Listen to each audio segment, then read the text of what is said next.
folks. The first game I'm going to look at is the Orioles at the White Sox. And we got Grayson Rodriguez going for the Orioles, and we've got Mike Clevenger going for the White Sox. So at first glance, you'd say, oh, Mike Clevenger sucks. Grayson Rodriguez is good. I'll go with the Orioles. So not quite, things are not quite as they seem sometimes.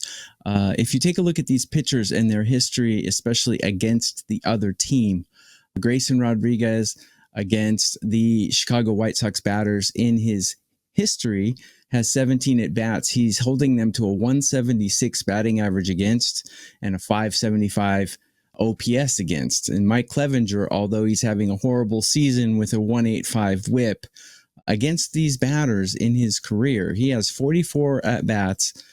He's held them to a 159 batting average and a 502 OPS against. So both of these pitchers have held the opposing batters down amazingly well. And on DraftKings, they're offering a first five run line at first five total at 4.5. I think that's way too high. So I'm going to take under 4.5 in the first 5 innings. I think it was minus 140, so it's a little juicy.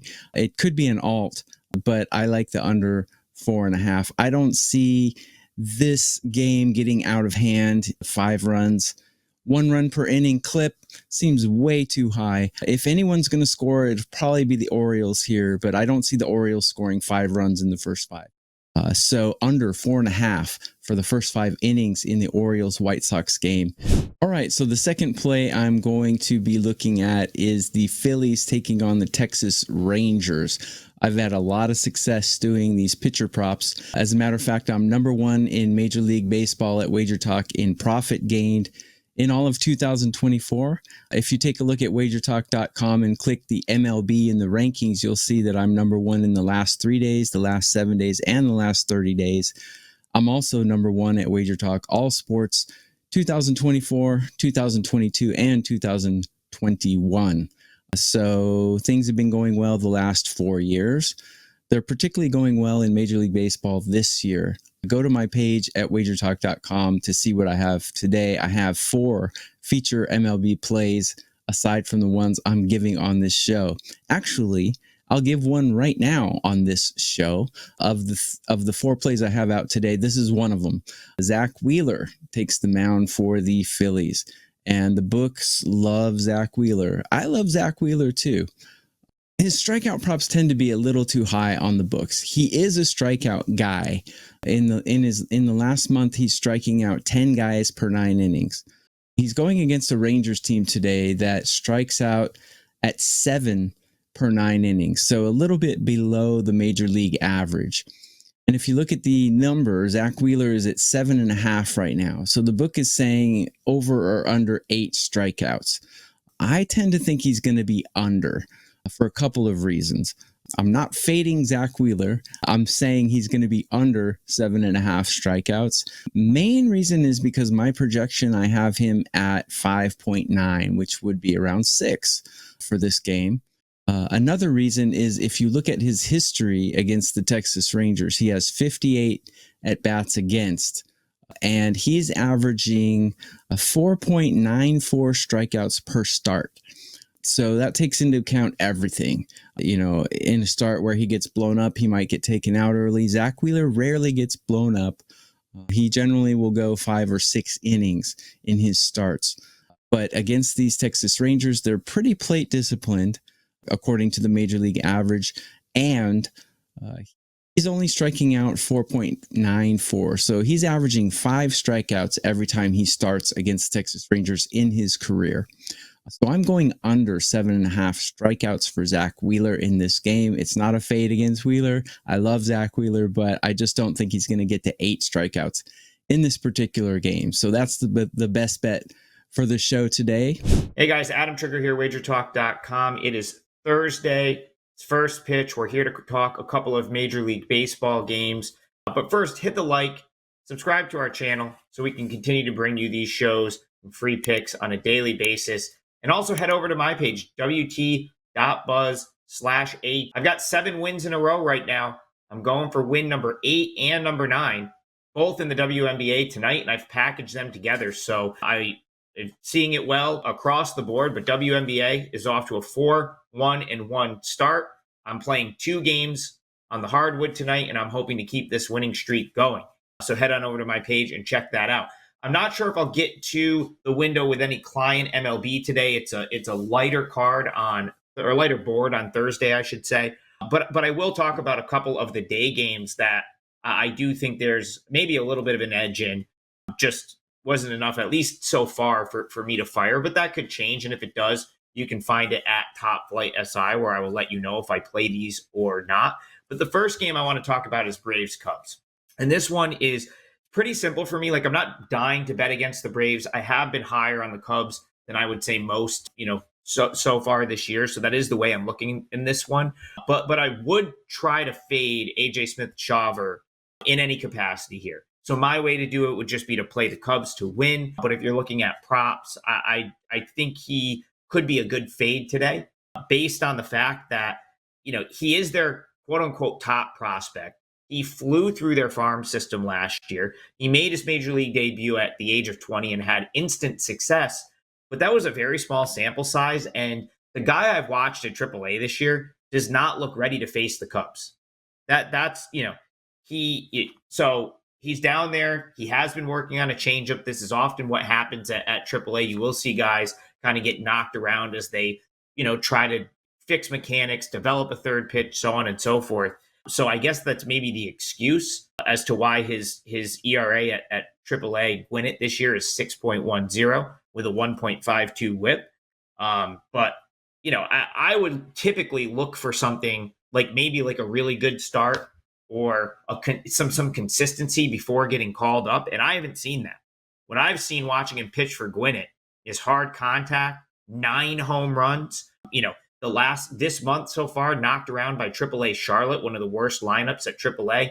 Last time, not great against Memphis. So now you're going to trot him out here against a Cubs team that's recently got Dansby Swanson back, recently got Nico Horner back. Cody Bellinger, Seiya Suzuki both missed time. So really the Cubs haven't really had their full sort of A lineup in a month or so, and now they do. I don't see how that ends. I don't see how that goes well for Smith-Shawver. I mean, anything can happen in a small sample. So who knows? Maybe he's fired up to get back to the big leagues and he pitches well, but I'd be willing to bet against that. Like, I think the Cubs will do some damage here. On the other side, you have Ben Brown for the Cubs. Now, he's been a little bit up and down, but he is better as a starter. At least his numbers suggest that. I think the Braves could potentially win this game in spite of Smith-Shawver, but the Cubs are in a nice situation here where they don't need to push Brown super far in this game. They were able to save the bullpen in a 9-2 loss last night. Some of Brown's shorter outings have been very good. So, maybe you get him kind of once through the order here and then see what, how they want to play it. But this would be Kyle Hendricks' spot in the rotation.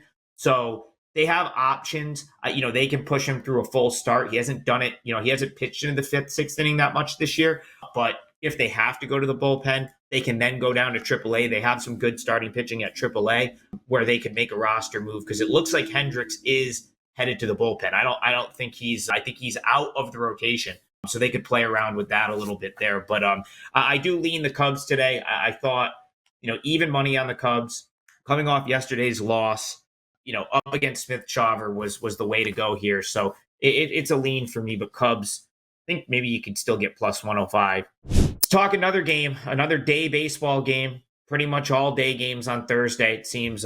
That's how they've done the schedule now. So we're going to head over to the Bay Area, talk Rockies and A's. I know this is the game on everyone's list to watch today, but we'll kind of start there.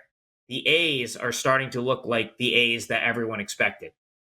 This is a team that season win total wise, I believe was projected to win under 60 games this year. So to do what they did in the month of April is nothing short of incredible. But what I've noticed over the years with the bad teams, like the season, you had last year, you had a team like the Diamondbacks projected 70 4 wins and they go to the World Series. That will happen sometimes. The Giants did it a couple years ago, where I think their win total projection was like 74 and they won like 100 games. But the really bad teams tend to find their level at some point. And I think that's what we've seen here with the A's after a hot start. They won the series opener in this game to snap an 8-game losing streak. They lost last night. They're now 3-14 since May 5th. And, the Rockies aren't better, but they're not worse. That's, I think, the point I want to make here is the Rockies are, I would say, competitively priced with they're the same as the A's. I think the market is looking at the way the A's started and has the A's here, maybe the Rockies a little bit lower. I don't think that's the case. I think these teams are very similar. And I think this spot sets up a lot better for the Rockies to have success. So if you're going to give me plus 110, plus 105, I'd certainly look that way in this game. We'll work backwards here. Last night, the game goes into extra innings. The Rockies end up winning. But Austin Gomber really saved the Rockies bullpen. I mean, he goes 8 innings, tremendous outing, gives them a chance to win, and they do. But more importantly, Nick Mears is really the only one that I would kind of peg as probably unavailable for the Rockies today. Whereas the A's pretty much, I think a lot of people maybe look at the A's right now and say, oh, well, Mason Miller didn't pitch yesterday, so they're fine. But that, in my opinion, is not the case. You still have to get the ball to Mason Miller in the 9th with a lead to win, to have him be effective. And if you look at what the A's have done this year, they have been horrific playing from behind. They are very good playing with the lead. They've been able to maximize playing with the lead, but playing from behind, they've been really bad. And I kind of see this setup as a game where they maybe get behind, because another guy I'm not buying right now from the AAA level is Joey Estes. He's going to start here for the A's. I've watched a ton of him at AAA Las Vegas. Haven't really been impressed. He came up late last year, got shelled, had his debut this year amazingly kind of shut down the Mariners for 5 innings. Last week, we saw what I expected him to be, shelled by the Astros. Wouldn't be surprised if the Rockies knock him around today. And, if they can, then I think the Rockies are in a better position to hold the lead. I'm not a huge fan of Feltner. Ryan Feltner is going to get the ball for the Rockies, but he can be good. And I think the Rockies are in a situation where they don't have to push him into the 5th, 6th inning, because they do have some bullpen options here, so they can kind of get him out before that, 3rd time through the order where he tends to get knocked around. So, all things considered, I think the Rockies are just in a better situation to take the rubber match in this series. And with plus money there, if Mason Miller's coming out of the bullpen and you see him walking into the game, you've probably lost anyway, right? He's just so lights out that if he's got the ball late, you're going to have to tip your cap. But I don't think this game ever gets to him. I think the Rockies probably get a lead here. They're probably able to hold their lead. And so for that reason, I would have to take the plus money with the Rockies as well. Again, a couple of Major League Baseball thoughts there for you. Cubs, Rockies, they're both plus 105 right now. So I don't think you do worse than a split there. And I have 2 WNBA plays tonight. They're both 4%. I'm 4-1-1 so far in the WNBA this year, and I've hit 7 best bets in a row. I put them up in the same package, so it's a 2-for-1. So join me. Hopefully it's number 8 and number 9, and we keep this run going. That's up on my page right now at wt.buzz/at. And don't forget to like and subscribe, and hope everyone has a great Thursday.